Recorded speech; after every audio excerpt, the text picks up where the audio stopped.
ভাইরা, আসুন এটা বলি, যদি প্রভু কোনো প্রতিজ্ঞা করেন আপনি হয়তো সেটা জানেন না, কিন্তু এটা পরিপূর্ণ হবে। ঈসায়া 46:10 পদে একটি বার্তা রয়েছে, যেটাকে নিজের হৃদয়ে রাখুন।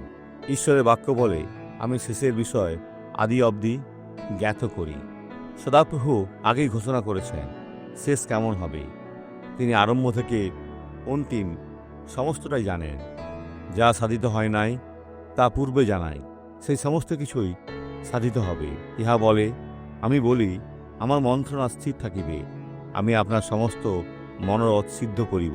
হয়েছে, ঈশ্বর আপনাকে বলেছেন, তাতে নির্ভর করুন। সমস্ত পরিস্থিতিতেই তিনি সার্বভৌম। আসুন এই সাক্ষ্যটি দেখি। ভাই, কি সমস্যা ছিল? বাত বাদ কতদিন? 2 বছর। 2 বছর? কিন্তু এখন কি ভালো অনুভব করছেন? হ্যাঁ চলার জন্য লাঠি লাগতো? হ্যাঁ। লাঠি কোথায়? ভাই, আগে কিভাবে চলতেন দেখান। লাঠি কোথায়?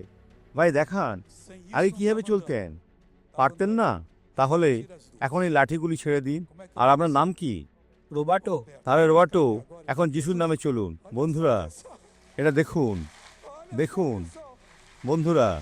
ভাই, এখন ঘুরুন, চলতে থাকুন, চলতে থাকুন। বাদ চলে গেছে, উনি এখন সুস্থ। প্রার্থনা করি, প্রভু ঈশ্বর, এই ব্যক্তিকে আশীর্বাদ করতে তোমার উপস্থিতিতে এসেছি। আর এই ব্যক্তির জীবনকে মন্দ যেন ছেড়ে দেয়। আজ্ঞা করি, চলে যাও।